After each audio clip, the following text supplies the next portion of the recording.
Hi out there, people.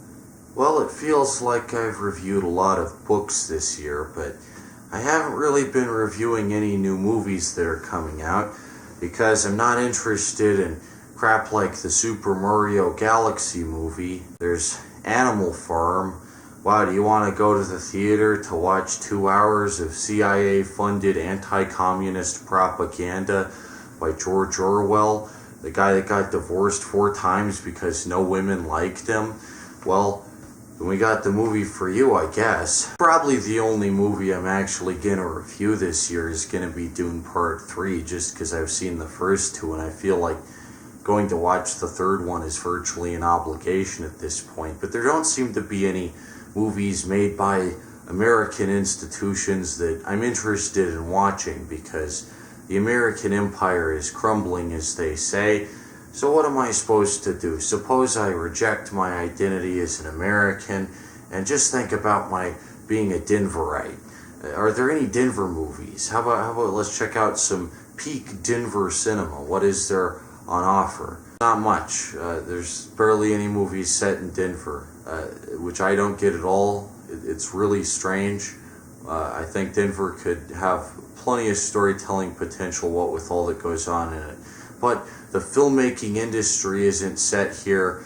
Hollywood bigwigs take one look at Denver and go, no interesting story can be told here. Let's set all our stories in LA, where we are. So today we're taking a look at one of the rare exceptions to that rule. That's right, today we're talking about things to do in Denver when you're dead. The most Denver movie of all time. It's one hell of a Denver movie through the eyes and lens of Hollywood executives, specifically Harvey Weinstein. So let's take a look at this. Take it seriously, check it out. This is my review of things to do in Denver when you're dead. Your tank is running on empty. Can you slowly let me activate? I am amazed that it took me this long to get to things to do in Denver when you're dead. I just never got around to it for whatever reason. I knew about the movie, of course, but I wasn't really interested in watching it.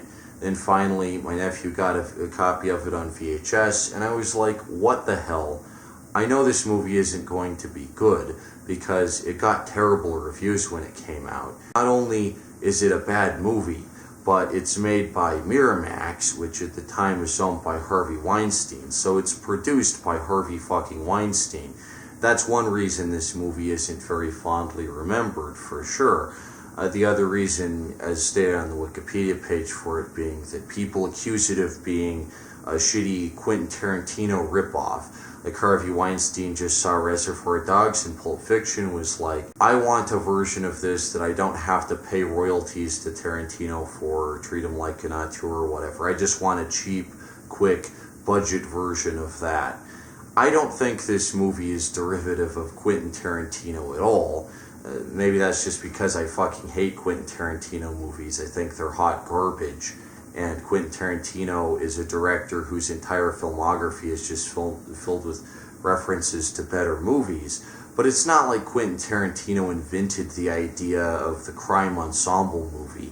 In the 60s, you have stuff like Ocean's 11, and you have stuff the same exact decade that stuff like Reservoir Dogs was coming out, like Bryan Singer's Usual Suspects, which is a way better movie than anything Tarantino could ever make on a technical and character and writing level. The Usual Suspects is fucking awesome. So there's nothing derivative about this movie, Things to Do in Denver When You're Dead, that reminds me of Quentin Tarantino. I don't feel at all like I'm watching a craptastic dumpster fire like Pulp Fiction when I'm watching Things to Do in Denver When You're Dead. And call me biased, I actually had more fun watching this movie just for how weird it is and what an aged relic of its time it is than I have ever watching a Tarantino movie. Just because it doesn't seem to have that same mean-spiritedness behind it that runs through all of Tarantino's movies. The guy's just a train wreck at this point. But that's besides, I'm getting off topic here. What is Things to Do in Denver When You're Dead actually about? So, Things to Do in Denver When You're Dead has some really neat shots in it. I can say that for it. It has some pretty cool shots. The coolest one being when Jimmy the Saint, played by Andy Garcia, confronts the guy that's stalking his girlfriend, and it's like in silhouette. And it's like a red street behind him. It's very rain-soaked. It's really cool. And if the entire movie was just full of shots like that are like very technically ambitious, I think this movie would be a lot better. This movie isn't full of shots like that, though. I'm not sure why that shot is so great. There are a couple other shots that really do catch the eye. And when I went into this movie, I thought most of it isn't going to be shot in Denver. Most of it will be shot in Los Angeles, and they'll pass it off as Denver. Because that's how these things usually go, you know. Things are shot in London, and they say it's New York. Things are shot in Vancouver. Always Vancouver. So many fucking things are shot in Vancouver, and they'll say it's like Chicago or something. And it's like, you can't trick me. This is Canada right here. Surprisingly enough, Things to Do in Denver When You're Dead does make good use of quite a few Denver landmarks. There's a scene set in Union Station. There's a scene set outside the Bluebird Theater. There's a scene set in, I think, the original Elitch's, which is pretty cool because there's very few photos or records of that place. And to someone like me who was born after it was torn down and the annoying Six Flags tourist trap calling itself Elitch's was built in its current location, I have no way of knowing just how fun the original Elitch's was. It's the destruction of history there. There's a scene set at the Denver Museum of Nature and Science, which Jimmy the Saint's girlfriend calls the Natural History Museum. I've never heard any Denverite call the Museum of Nature and Science the Natural History Museum, so I can tell that none of these people are from Denver. But suffice to say, there is quite a bit of Denver stuff in this movie. A lot of the scenes are set at this particular corner, the center of 5 Points, across the street from the Deep Rock water bottling plant, which I think is still there. I think Deep Rock is still there, but all the other buildings are totally different now. Like the 715 Club wasn't there when this was shot, so I didn't recognize this particular corner at first, this particular street where it's shot, and I was like, this isn't Denver, and then I was like, wait, this is Denver. It's just Denver in the 90s. It's a Denver that's totally different from the Denver in which I'm currently living, because so many of these buildings have been like shuttered. The restaurant where a lot of the scenes take place, it's just boarded up now, and there's like this surveillance camera outside it all the time that just says, you are being recorded. So like, you know, a lot of the cool places that this movie showcases just don't exist anymore. This here is the building where so much of the action takes place in Things to Do in Denver When You're Dead. As you can see here, this is just a big hole now. This building is really in disrepair. It's a complete wreck. There's one of the cameras that always says when you walk past it at night, you are being recorded, you're being surveilled. And it's like, yeah, okay, you know, who gives a shit? Big modern, you know, nothing. And this here is private property, you know, closed, nothing, you know. We've really gone downhill here. Cloud City, look at this fucking guy. Yo, a poster advertising Xinyun, China before communism. That show's directed by the same guy that runs Epoch Times, that shitty newspaper full of gobbledygook. China before communism? Look, I'm a Gen Zer and I'm fucking China maxing currently. I prefer China with communism, please. All hail Chairman Mao. Not exactly a cultural hotspot anymore. In fact, in the movie, I don't even think there's a light rail in yet. But this is the building here. Grill closed up, you know, no grill here anymore, but it's in this exact door that Jimmy the Saint walks in. Yo, I'm such a cool fucking badass. And then it's right here at the point. It's right here exactly about at this spot, if you go by the camera and the approximate distance to that corner building, that Jimmy the Saint gets his brains blown out at the end of the movie, Things to Do in Denver When You're Dead. It's pretty cool if you think about it. Right here, this spot, the point, the center of 5 Points is where Jimmy the Saint fucking dies. This is an iconic movie location, just like, you know, Winky's Diner or, you know, a lot of places in LA. This is an iconic film spot. I had no idea, because like things to do in Denver when you're dead isn't at all iconic and no one gives a shit about it. But this is where it happened. Remember that. Never forget. So that's pretty cool. This movie does serve as a time capsule of Denver in the 90s, when it was poppin', when things were happening in it. And a movie like this set in Denver would not exist before or after the 90s. There's a very specific window of time here where Hollywood, specifically Harvey Weinstein at Miramax, took one look at the script and was like, ooh, Denver, yeah, I guess there isn't any other movie set in Denver, so we're going to set this Denver movie in Denver. But all the actors are going to be Hollywood A-listers, and other than that, we'll just kind of pay lip service to it.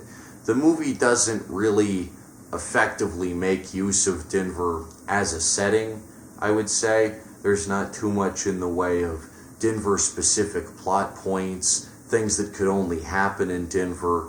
Like, there's a scene really early on where Jimmy the Saint is at this club and he's talking to the guy he hires to make his ads, because he runs this business where people who are dying record messages for their loved ones and stuff. It's an interesting idea. It never really goes anywhere. It doesn't factor into the plot at all, really.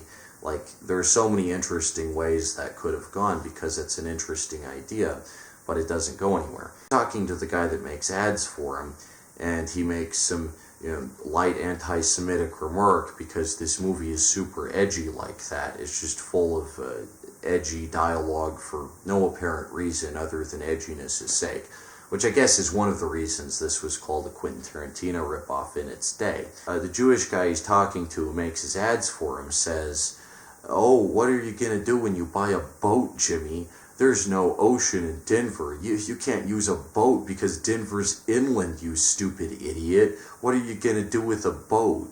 And, you know, this is just the kind of really obvious observation that someone who is not from Denver, like a Hollywood screenwriter, would put into the script and think they're really clever. What are you gonna do with a boat, Jimmy? There's no ocean in Denver. It's landlocked. What the fuck? But I do see people with boats. Like, not full yachts, obviously. We don't have, you know, fucking marinas here. But occasionally, and it is rare, but I do see people with like a little one-person boat attached to their trailer that they take to Chatfield or Cherry Creek Reservoir, both of which I'm pretty sure existed when this movie was made.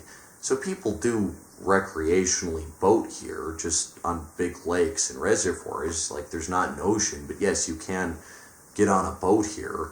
And that's something that someone from Denver would know, but someone who's not from Denver, like Harvey Weinstein, wouldn't know. Again, I don't know the name of the screenwriter or director on this, but, you know, I'm sorry I'm crediting all of it to Harvey Weinstein. I'm sure he had very little to do with it at the end of the day. But he did produce it, and that's just fucking embarrassing, isn't it? So, the plot of this movie: Christopher Walken, who plays the character the man with the plan, we don't know his name besides that. That's another reason this might have been accused of being a Tarantino ripoff, because with Reservoir Dog you got, you know, Mr. Pink and all, and here there's like Mr. Sh, like Steve Buscemi plays the character Mr. Sh, and Christopher Walken is the man with the plan. The plot, the core idea of the scheme that he's put together for Jimmy the Saint to commit is very confusing, and I didn't understand it the first go-around.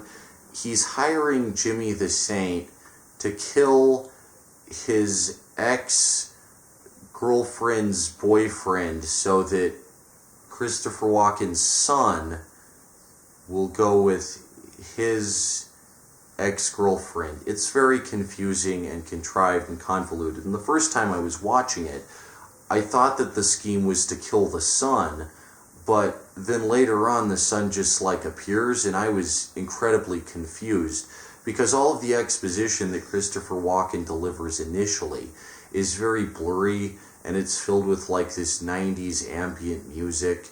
You know the type, like in Meet Joe Black, or, you know, The Game with Michael Douglas or whatever. There's a lot of these type movies that have this, like, ambient piano music in a flashback scene. It's a common thing in 90s movies. It just completely blurs the dialogue out. There's a lot of cases where the dialogue is just inaudible because the sound mixing is really off. I don't think this has to do with the VHS copy my nephew had. I think it's just because the sound mixing is shit. It'd probably be exactly the same if I watched it on the big screen in a theater. Just absolutely horrible sound mixing. Great example of that. Incompetence on every level. There's a point where, because Jimmy the Saint messed up and he ends up killing the ex-girlfriend instead of the ex-girlfriend's boyfriend, I guess. So, like, he messes up, and Christopher Walken says, "Oh, you and your squad are about to get buckwheats," which is this made-up bullshit term that the movie invents for just, like, you know, hits. I'm pretty sure if you go to an actual career criminal, they're just called, you know, fucking hits. They're not called, like, buckwheats, or it's not all this quirky bullshit lingo terminology. I thought that the characters were saying fuckwits, because that's just how bad the dialogue is recorded. I thought they were saying fuckwits instead of buckwheats. But it's called buckwheats, and they all get, you know, assassinated because they did a bad job. So Steve Buscemi comes for them. Two things. Steve Buscemi does not work in this movie, and Christopher Walken really does not work in this movie. Christopher Walken is given all of this edgy, over-the-top fucking dialogue, just like every other character in this movie. Just edgy for edginess' sake. There's no thought given to, does it make sense for this character to say this in this context? Should every character just be a vulgarity spouting loudmouth, or should some characters exhibit some kind of restraint? So Christopher Walken is playing a disabled character. He's in a wheelchair. You know, supposed to be kind of like The Godfather or whatever. And there's points where he says a line that's just, like, patently absurd, like, "I have half a mind to come over there and make you suck my disabled dick," or something like that. I know I don't do a very good Christopher Walken impression, but something like that. And it's just like, I can't take this seriously because it's Christopher Walken, you know. This isn't a case of I don't think Christopher Walken has range. Like when I saw Christopher Walken in Dune 2 as Shaddam, the Emperor of the Known Universe, I thought, that's a pretty good role. It fits. He has range. I take it seriously. It's not ruined for me just because it's Christopher Walken, and Christopher Walken's in a lot of funny shit. I take it because that's one of the better parts of the movie, actually. And he's not playing it for laughs, and the dialogue is good. It's well-written dialogue. So I take that seriously. But the man with the plan, this fucking character, it's just silly. Like, when Christopher Walken says this stuff and you're supposed to take it seriously, there's a point where Jimmy the Saint, Andy Garcia, says, "Oh, you shouldn't kill this one of my squad because he has a family." Okay, like, you know, maybe you shouldn't. But then Christopher Walken just does, and, you know, this is obviously just convoluted writing. It's just like shit writing that makes no sense and gets things where they need to be for whatever to happen. It's not consistent at all. Christopher Walken's just like, "Well, I'm a villain, what do you expect?" This is like what I expect, like, a Pixar antagonist to say. This is some dumb shit right here. Like, this is shit from a kid's movie. I'm a villain, what do you expect? I expect villains to have consistent internal motives. I expect villains to make sense on a certain level, even if their goals oppose the protagonist. I expect them to behave with some consistency.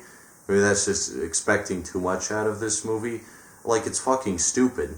So Christopher Walken's idea is, unless all 5 of the guys that tried to do the assassination or whatever don't leave Denver, they'll get assassinated. So he, like, offers them checks to, like, LA and Florida and shit, and, you know, here's a big package for you to go and go on a cruise and shit. What? Why not just kill all of them, you know? It's like he gives them this big reward for, "Oh, fucked up this important job I hired you for, but here, you know, so long as you leave Denver." Like, who gives a fuck if they're in Denver or not? They're still going to be alive. I don't understand why the crux of this movie just revolves around Christopher Walken being so pissed. He just wants them to leave Denver. Why not just kill them? Fucking get rid of them. How hard can it be? Either, just kill all of them, or leave the one with the family alive and kill the rest of them. Just like fucking make sense. You're giving these people who screwed you over fucking free vacations and shit. I'm pretty sure that's not how organized crime works. I'm pretty sure that's only how, like, Harvey Weinstein imagines that organized crime works. It's really fucking bizarre. Like I say also, Steve Buscemi does not work as this intimidating assassin at all. And I get he's in Reservoir Dogs, but it just doesn't fucking work. When he shows up and it reveals him, and he only has like a couple of lines. He's really wasted in this. But Steve Buscemi is mostly funny. I know him in roles like fucking Ghost World, so when I see him show up in this, and he's like this intimidating angel of death, basically, I can tell the screenwriters are trying to build this really cool fucking shared Denver universe with all these like criminal names and Jimmy the Saint and shit. It's very ambitious what it goes for. Mr. Shh. Wow, that's so intimidating. But when you only have like Steve Buscemi to work with, it's just not. I can't take it seriously. Christopher Walken a little more so. He has a little more range. Steve Buscemi, no. That's where I have to draw the line and just, like, this is seriously miscast. I think Steve Buscemi, I give him credit where it's due. He tries his best, but it just can't work. He can't play this horrible assassin that everyone is scared of. It's fucking Steve Buscemi. Credit where it is due. The best actor in the film, hands down, Christopher Lloyd. I would have put this in my top 5 Christopher Lloyd rules video, which is a video that exists here on my channel, but I hadn't watched this at that point. This is a fantastic performance from Christopher Lloyd. He really gives it his all. Like, I take it 100% seriously.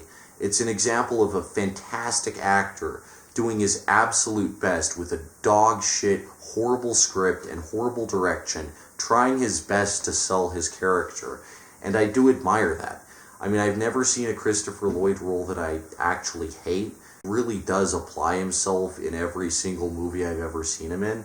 And this is no exception. He plays Pieces, who's like basically the only character that's not a completely irredeemable scumbag and is vaguely likable. I'd like this movie to center around him instead of Jimmy the Saint, for reasons we'll get to in a second. But the other thing about Pieces, which is interesting, is when Jimmy offers him the opportunity to leave Denver and go to the coast and, make big on some Hawaiian tropic, Pieces says, "I'm staying here in Denver. I like it here." Now, this represents, and I'm not sure if it's intentional on the screenwriter's part, this represents the dichotomy that every Denverite eventually faces, which is, should I stay here in Denver, waste my life away in the city no one gives a shit about outside Denver, or should I leave and try and make it big on the coasts? This is an interesting thought experiment that every Denverite has faced at some point. Should I leave Denver? Do I really care that much about Denver? Why am I so dedicated to this city with virtually no resources, very little going for it? Why do I care at the end of the day? Why do I care about my city? And Pieces represents that dichotomy elegantly. I will admit, there was a point once where I thought, yeah, why do I care about Denver so much? Admittedly, I was on weed at the time, so my judgment was severely impaired. Now I realize, well, Denver's pretty fucking cool when you think about it. Everything about Denver's like fucking neat if you stop to pay attention and give a shit about it. If you don't care about it, like Harvey Weinstein, you just treat it as a backdrop for your shitty multi-million movie, then it's not that interesting. But if you actually do pay attention, if you do give a shit, Denver is a fucking interesting place. Pieces represents this dichotomy in a really interesting way.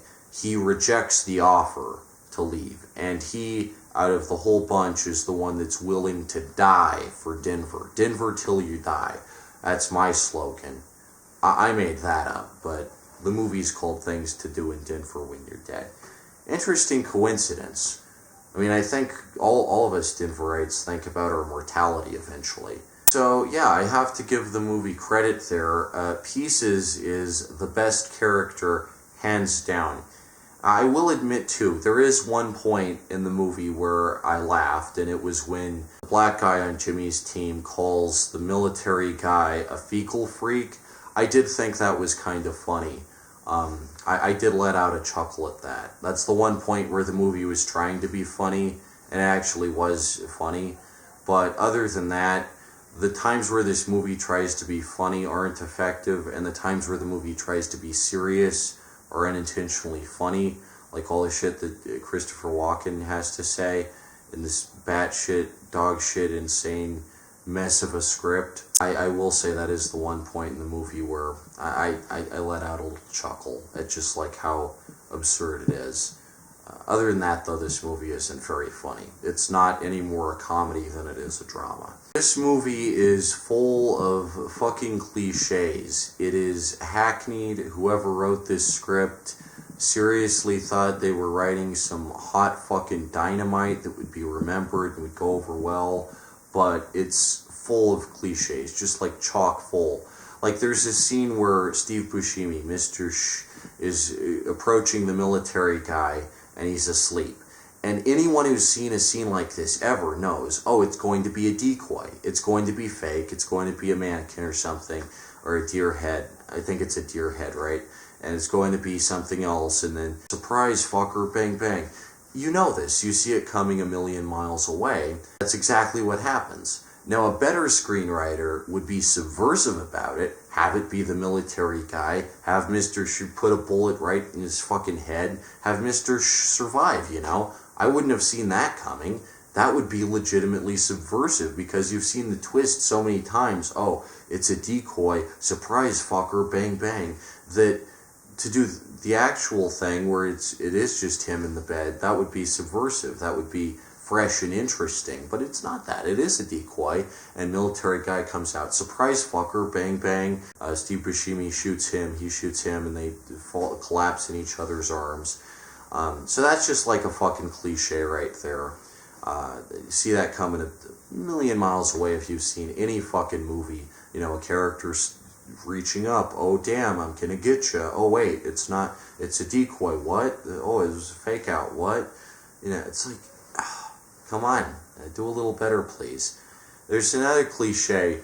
Jimmy goes out with his girlfriend because he's like this romantic, suave fucking type, you know. As an aromantic, I find this type character really insufferable. He has this type accent, which I guess is supposed to be Italian. It sounds more like Italian than like New York or Chicago, which I guess he's supposed to be a gangster. He doesn't have a Denver accent, but it's supposed to be like Italian. He says to the girlfriend in the first scene where they meet, oh, I think you're the bee's knees. And it's just like this corny Casanova bullshit. It's actually amazing. He gets a fucking girlfriend in this movie. But he's just written to be like, you know, the coolest bastard Andy Garcia's character is. He's written to be like this badass, you know, I don't take no shit from anyone, I'm Jimmy the fucking Saint. And there's this old guy in the restaurant on Welton Street that just like delivers this exposition. All this old guy does the entire fucking movie, he just delivers exposition. He's just like, this is what a buckwheat means, this is why we do this is how Jimmy the Saint was. Damn, wasn't he a cool guy? That's all this old guy does. He's not even really a character, he's just there to explain the convoluted parts that would confuse the audience. And even then I was confused about what the hell was going on. Jimmy the Saint approaches the girlfriend, and you know, he makes it, he gets her. And then there's a scene where it's after the date, they've talked a while. This is like the really boring part of the movie where basically nothing happens. They just kind of wander around and drift aimlessly. And then he's like, oh, you know, I'm gonna drop you off at your apartment here. I'm gonna leave, right? And I thought, wow, this is legitimately subversive. He doesn't want to have sex with her after the first date. Wow, he might actually be a sophisticated gentleman with some class, actually. But then, 5 minutes later, he comes back to her apartment. knocks on the door. Hey, it's after midnight, so actually it's our second date now, and now I get to have sex with you. So he goes in and, they have sex, and it's like cliches upon cliches here. Just when I think the script is doing something interesting and like subverting expectations, it just goes in, oh, yeah, I get to have sex after the first date. Okay, I thought this character might have a little bit of depth to him, but I guess not. Like, he's just a fucking pickup artist. What do you expect? Jimmy the Saint, originator of the manosphere over here, may as well just fucking start calling himself the Game. So, hands down, the worst plot point in this movie is not the part with the girlfriend, but it's the part with the secondary love interest, the prostitute. So Jimmy the Saint takes this special interest in this one specific prostitute for whatever reason. She's like hangs out outside the Bluebird Theater. There's a point where it's shooting the Bluebird Theater, which at the time was a porno theater. A lot of, big Live Nation ads now would want you to forget that, but the Bluebird used to be a porno theater. They used to show people fucking it up in there. And so it's a shot of the Bluebird sign, but like all of Colfax is blurred out. And it looks like they're on a green screen, basically. I don't know if they were on a green screen, but the background is so blurry, and it's like, why wouldn't you want to show the beautiful length of Colfax with all its lights and shit? It would look cool. And it would serve as, sort of a historic time capsule, like I say, show off Colfax a little bit. But it's just, like, totally blurry. A total waste of a scene there. They really should have, shown it in high definition. I don't know if it's because they couldn't afford to have extras or, Denver filming laws restricted that or whatever. Nowadays, Denver filming laws are super lax. You can basically shoot anything as long as you don't, get in anyone's face directly. So I feel like if they showed Colfax, that would be, kind of cool. They could just get a permit for, half a block and, clear it out. Anyway, Jimmy the Saint takes a special interest in this prostitute.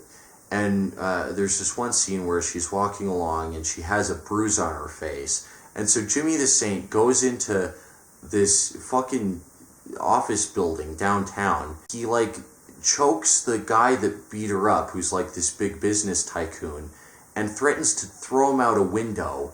And then he's escorted out by security. But the weird part about this movie is none of the characters face any kind of jail time or consequences for their actions. It's just set in a world where I guess the penal system doesn't exist. He goes into this building, he almost chokes a guy who's implied to be rich and successful, and he's escorted out by security, but not into a cop car. I guess they just, throw him out into the street. How? He's just committed assault, but there's no consequence. And it's not implied that Jimmy the Saint is an untouchable, that he's supported by organized crime or anything. He's just some fucking guy. Christopher Walken knows him, I guess, and Christopher Walken's a big gangster. This movie doesn't mention the Smaldoni family at all, which is fucking weird. They're the biggest crime family in the area. I think they would be brought up or something, but they're not. Fucking weird, I guess Miramax was just full of cowards that weren't willing to call out organized crime or actually name actual crime lords. But Jimmy the Saint isn't one of the Smaldonis or anything. He's not part of the mafia. He's just some fucking guy. So why doesn't he face any jail time for this shit? It's a little scene of him being booked or something. He goes in a fucking building and he threatens this guy. So what the movie is trying to establish is, Jimmy's a saint. He's just that fucking cool. He sees a prostitute that got beat up, he'll beat up the guy that beat her up. He's just a badass like that. He'll threaten to throw him out the fucking window because he cares this much about this fucking random prostitute. I have to admit, in my time, I've befriended quite a few prostitutes, and so long as you make it very clear to them that you're not interested in the sex, they're fascinating conversationalists, and they're a lot of fun to hang out around. But Jimmy the Saint, it's explained, has more than a passing interest in this one particular prostitute. There's a scene where she says, "Yo, Jimmy, I'm ovulating right now. I'm fertile. Why don't you give me a baby?" And Jimmy's like, "No, I don't think I will." Actually, he asks the waiter, "Hey, should I? What do you think?" and then like he gets distracted. So he doesn't definitively say no. Obviously, this is a horrible idea when, you know, your entire group has been put on an assassination list. You're all going to get buckwheats, and this prostitute says, "Yo, do you want to become a father?"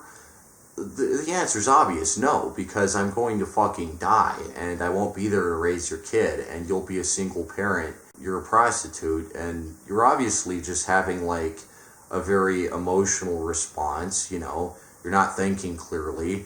I don't want to impregnate you. This is what a sane person would think, right? But Jimmy the Saint, at the end of the movie, he knows he's going to be assassinated because he's like too fucking stupid to just take Christopher Walken's offer and fucking leave Denver for whatever reason.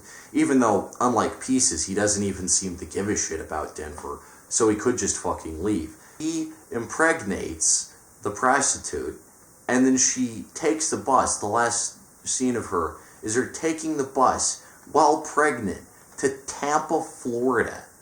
Like, so Jimmy the Saint has taken this prostitute who, you know, is doing pretty well on Colfax. Not the best life one could lead, but, you know, she's free-spirited and young and, you know, has potential in the world. She could clean up her act. You know, Jimmy could, right before he dies, he says, you know, you have potential. You could go places. You give up prostitution. Go into business or something. Go to college. You know, he could say this, and this would make Jimmy a likable character. But no, Jimmy impregnates her, and then she goes to Tampa, Florida. So not only is she not in Denver anymore and not a prostitute, now she's a prostitute and a single parent in the meth-addled shithole that is Tampa, Florida. Like, I don't know what Harvey Weinstein was on when he thought this, but there's no way in fuck that Denver is a less good environment, like, worse off than Tampa, Florida.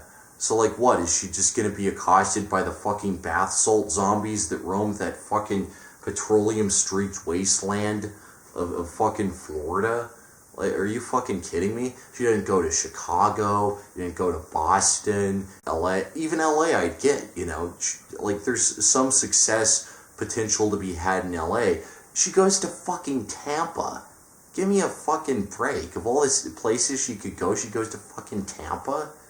This is fucking stupid, and it's clearly not written from anyone in Denver's perspective, because anyone in Denver will tell you, like, going to Tampa, Florida is not the right call whatsoever in this case.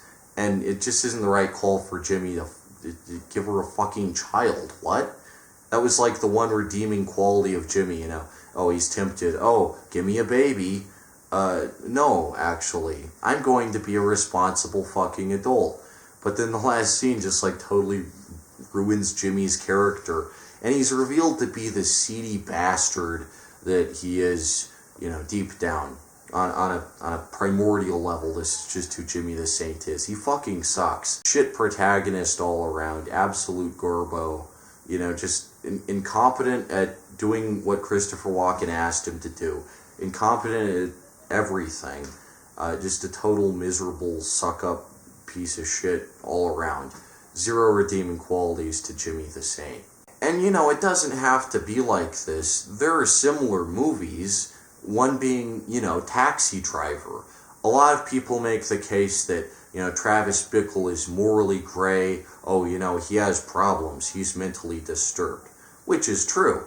But the one redeeming thing about Travis Bickle, whatever else you might say about him, you know, he's crazy and whatever, is he doesn't have sex with Jodie Foster, because that's like irredeemable, right? And the prostitute and things to do in Denver when you're dead is not as young as Jodie Foster, but she's still clearly, like, you know, has a lot of problems in her life. So the responsible thing for Jimmy to do, since he's going to die, would just be to give her the fucking money, not to give her a fucking child to worry about when she's not even probably equipped to take care of the child. Just give her the money, you know, tell her to move to somewhere like fucking Chicago, and, you know, that would be like the responsible thing to do. In Taxi Driver, Travis Bickle takes Jodie Foster. He goes and has lunch with her, says, hey, you know, you're wasting your life. You could achieve great things if you went back to your parents, left this life behind, you know, gave it another try. and that's like, it makes Travis Bickle slightly redeemable.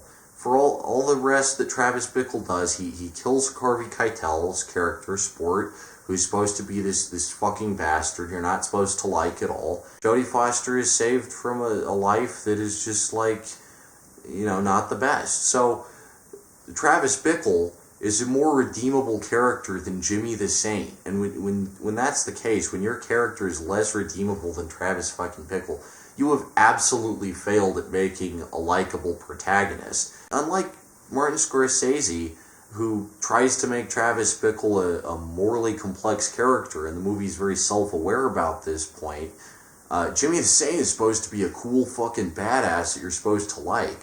But, Goodfellas, this shit ain't. The Sopranos, this shit ain't. This movie, as a crime drama, fails spectacularly. It doesn't mention Smaldone or any of those type guys, which is actually interesting. It makes up this bullshit, like, fake-ass, buckwheats system that's, like, totally just imaginary. It's based on nothing. It doesn't feel like Denver at all, because I know, because I live here. And the characters, for the most part, just, like, fucking suck. They're really irredeemable, and consequences don't exist for them, other than, I guess, dying. Like, they all get fucking off. It's like, okay, whatever. It's off Jimmy the Saint. Jimmy the Saint fucking sucks. What's there to like about this fucking guy, right? And so, at the end of the day, I have to say, Things to Do in Denver When You're Dead ends in the most confusing way possible, where all the characters that died are shown alive, but they're in, like, heaven. And there's not, like, really a glow to the scene or anything to suggest that it's heaven, so you think, oh shit, is it like Usual Suspects and like Kaiser Soze, and there's this big twist where they all survived somehow? No, they're all dead, they're all in heaven, and they're all on a boat. They're all in the big ocean, maybe next to Tampa, Florida, the meth-addled crack dungeon. It's like, this is every Denverite's idea of the afterlife, the ocean. This is the most insulting shit just to Denver's character, people who live here. Every Denverite, once they die, their idea of heaven is just, out on a fucking boat. And it's not like a yacht or something. It's just like the size boat that could easily be floating around Chatfield or Cherry Creek. A modest size couple-person boat. The idea is just, like, insulting to Denver and everything Denver is. Because if you live in Denver for your entire life, like I very much will, your idea of heaven isn't the ocean. You've never seen the ocean, so you don't give a fuck about it. But, Harvey Weinstein producing, of course, he thinks the thing everyone wants is just a big yacht, prostitutes all around, Mai Tais, exotic paradise. That's the place everyone wants to be, the ocean, because I'm in Hollywood, and that's what I think. That's how the movie ends. Actually, there's one last shot where Jimmy the Saint comes into the restaurant where the old guy is saying this, and, like, claps his hand. So it's like, oh wait, he is alive. But I guess not, because that's, like, a flashback, or it's supposed to show just, like, how fucking cool Jimmy the Saint is. So that's just, like, totally fucking confusing. I guess they're all dead. Who the fuck knows? One thing worth keeping in mind is that while this area does feature heavily in Things to Do in Denver When You're Dead, and this movie kind of sucks, it also features heavily in Jack Kerouac's masterpiece On the Road. Jack Kerouac describes in vivid detail walking around Five Points in the 1950s, looking at people on their porches under the starlight. Really vivid description.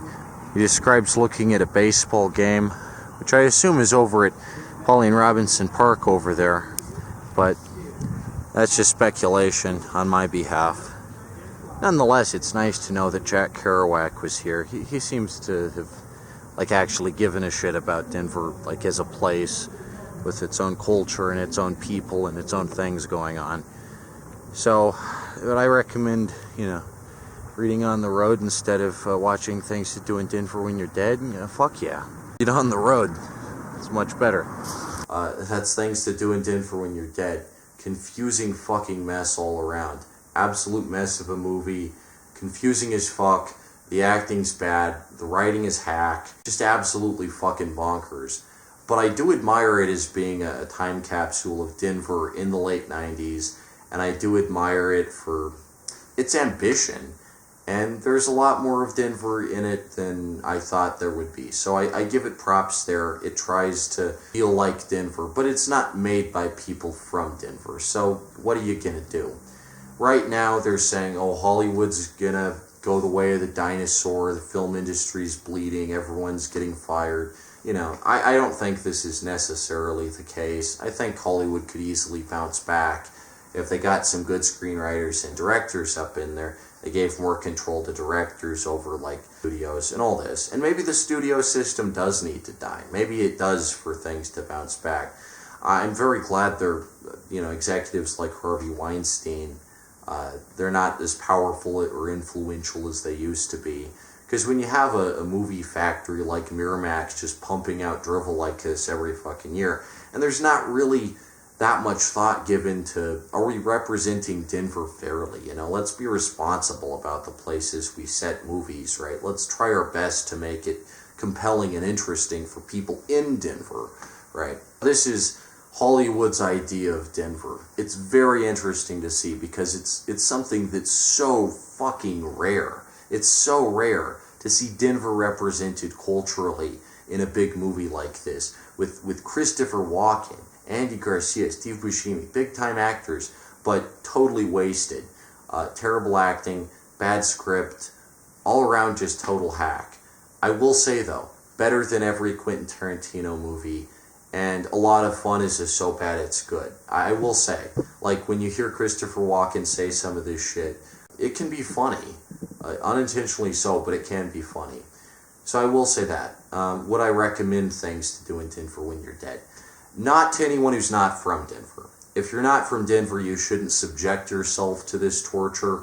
You should not waste 2 hours watching this. If you are from Denver, you could find this very interesting, especially if you were alive during the point when it's set, which I wasn't. But if you were alive in the late 90s, you might look at this and go, huh, cool, yeah, I remember that street, or whatever. You might actually find it kind of neat. Other than that, would I recommend this? No. It's an interesting curiosity. It's a neat little historical tidbit. It's a great example of how Harvey Weinstein thinks about me and people like me from my area of the country. I'm not sure. Does he just think all of us are fucking, badass gangsters and, live in a trailer park and shit? Well, I will admit that that's way better than the typical stereotype, which is just that we all ride horses. But I can't say I'm too flattered by Hollywood's interpretation of my city and how it's reflected on screen. This is a fun movie, though, and me and my nephew did have a jolly good crack-up watching this, and all the confusing, bizarre points that just don't make any sense. What do I give things to do in Denver when you're dead? I give it 4 out of 10.